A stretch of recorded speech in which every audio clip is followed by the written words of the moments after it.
All right, so let's do the next one. Let's do the next article. All right, so we got a little bit different of a feel here. So this is about a new postpartum depression drug Oh called, yeah, I'm going to give this a go, Zurzuvae. I The actually think that's FDA right. has granted approval for the first ever pill designed to treat postpartum depression. The pill named Zurzuvae contains the active ingredient. Oh yeah, great. Let's just throw another random word in there. Zernololone has demonstrated effectiveness alleviating postpartum symptoms within a short time frame. I have to pause you, Postpartum AJ. depression. Hold on. Oh, go ahead. We got a $50 super chat. I'm interrupting that for that. This says, hope y'all are having a good night. This is from ZYXWVU1234. Thank you for that super chat. Thank you. I won't be interrupting anymore for any more super chats unless they're high up there like that, but we really appreciate that. It goes a long way. All right, go ahead, man. No worries. So obviously, postpartum depression is a severe form of depression affecting around 1 in 7 women in the United States after childbirth. Zer- Zuranolone, a neuroactive steroid-based antidepressant, targets brain stress management and quickly restores healthy brain function. The medication showed significant improvement in women within 15 days during clinical trials.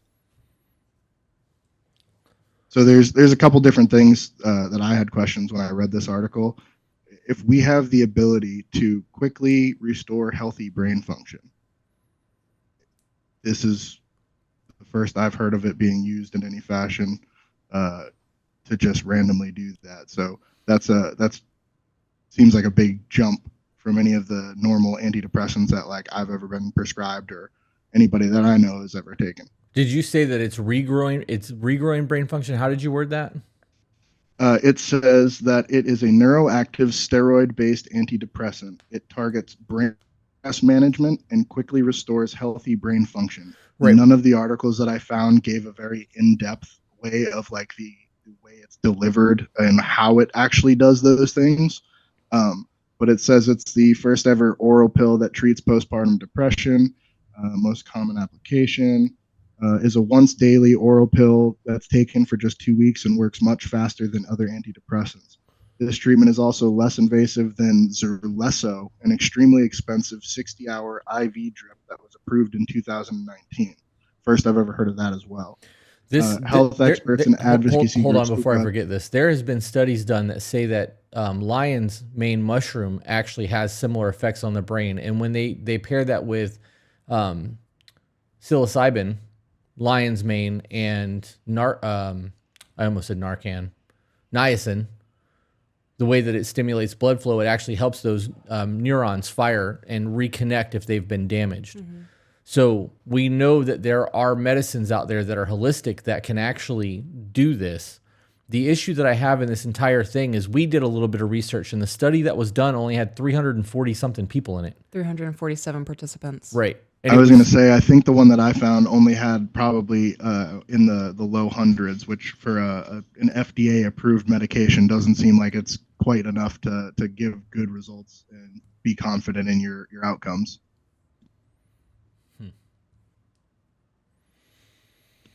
But it says, given the lack of treatment options for postpartum depression, a life-threatening condition that can occur in the first year after childbirth and may begin even during pregnancy, the medication was only tested on people with severe postpartum for a period of 45 days and only on people who weren't breastfeeding.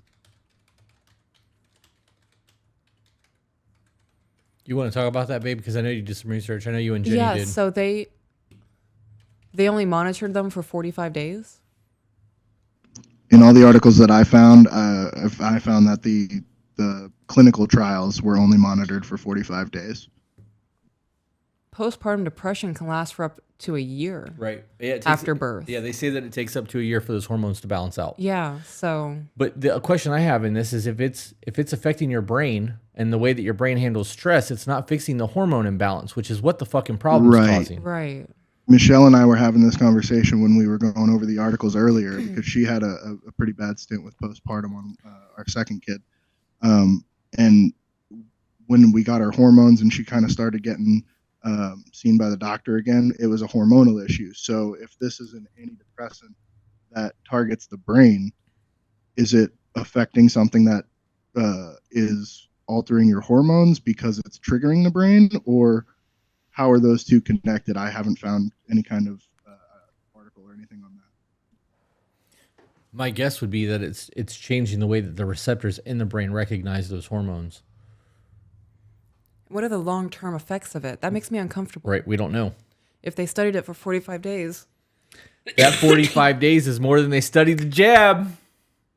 Oh, yeah, you're right. It is. Holy Don't get shit. us demonetized.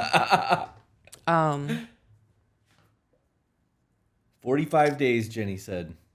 So I guess what is the FDA's like requirement to figure out how long something takes to cause really bad side effects? Like, do we just look at it for under a certain amount of time and then we're like, oh well, whatever happens later happens later. We'll study that when it happens. Remember when they were putting arsenic in everything? Yeah.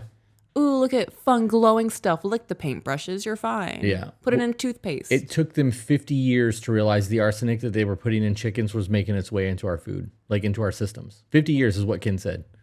So That's insane. So we know that. We also know that every time a drug comes out that's been through human trials, within 5 to 10 years, it gets recalled, and then people are getting sued because we're seeing the long-term effects over a massive population and the way the drug interacts with other drugs.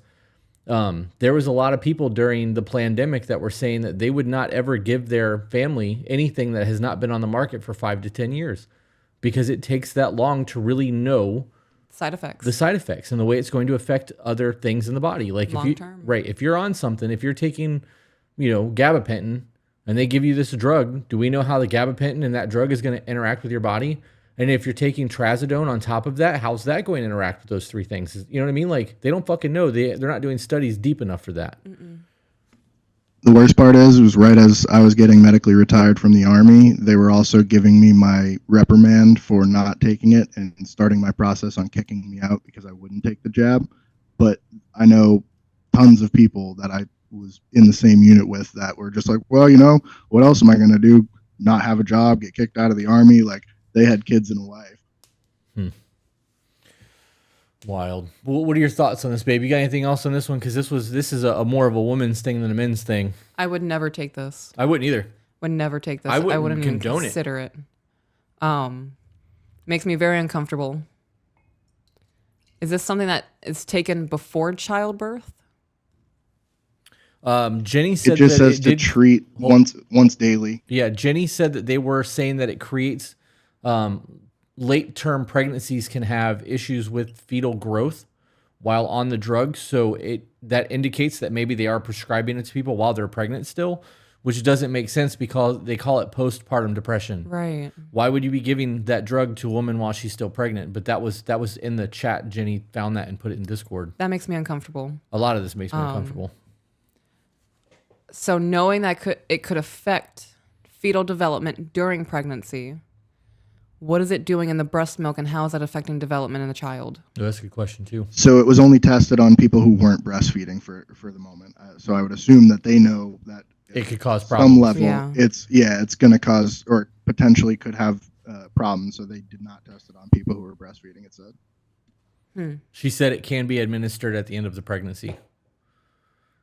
Yep, I wouldn't even consider it. It's wild. It's wild. No merci.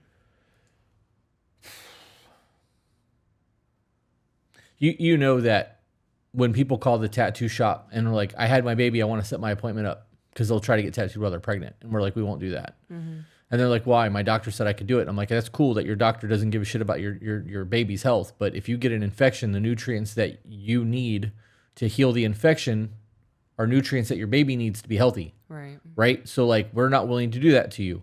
And then they come back as soon as they have the baby and like, I'm done. I'm no longer on my antibiotics after the birth. Like I can get tattooed. And I'm like, are you breastfeeding? And they're like, yeah. And I'm like, well, you're not getting tattooed. And they're like, why not? Because if you get an infection, that can be passed on to your baby. Yeah. There are studies done, however, that say anytime a mom gets a cold or gets some sort of infection, the antibodies are passed through her breast milk to the baby. It makes the baby healthier. But for every study you find on the internet that says one thing, you find another study that says something else. Like, you can find studies that say milk makes your bones strong. And then other studies that say milk leads to osteoporosis. So like, You know what I mean? Like Right. you just don't know. There's so much bullshit because it's who the lobbyists are paying to do what. Like I just don't trust anything anymore. Yeah. So why do anything that's going to put your health or your child's health at risk when you know what I mean? There's It's not worth there's it. natural revenues, right? Yeah. Or avenues, excuse me, avenues. I'm still stuck on the fact that you just said that you had a client that told them that it was okay to get tattooed while pregnant. Yep. You'd be surprised, dude. You'd be surprised. We've had I don't know. The doctors in the town that I live in don't they don't speak with caution. Like you can't tell anyone where an infection came from. It's not possible. You know, you can try to isolate where you came in contact with something, but you don't know. Like if somebody gets a staph infection, they could have gotten it from an animal. They could have gotten it while at the beach. They could have gotten it while at work. Somebody could have walked by them and bumped into an open wound on them and they had staph on the outside of their skin because that's where it lives. You know what I mean? There's just so many, staph lives in your nostrils. Everybody has some sort of staph in their nasal passages. If somebody sneezes on an open wound, you can get a staph infection from it. So like for a doctor to be like, you got a staph infection from your tattoo. No, the tattoo is the gateway because they had an open wound on their body and they were not clean about it. They didn't put a second skin over it. They didn't keep an ointment over top of it to prevent things from getting in there. They didn't wash it with an antibacterial or antimicrobial soap enough. Like, Yeah. I don't know. I would punch somebody in the face if they sneezed on an open wound. Yeah. I'd fight somebody over that. Yeah. I was ready to box our daughter when she coughed in my face the other day. Yeah, you were pretty fucking mad. I was really mad. Yeah. You were like, just get away from me right now. I need a minute. I was like, I literally just told you 20 minutes ago, don't do that. Eye contact. I was so frustrated. I was very calm about it, but I was like, I need a minute. Well, So speaking about disrespectful. boxing, that's actually leading into our next article. Okay, segue. Fuck it. Hey guys, if you enjoyed that, found it entertaining, funny, or even learned something you didn't know before, share it. And if you're not subscribed, why aren't you? And for those of you who want to support us, get access to exclusive content and live streams, we do have a Patreon. All the links are in the description.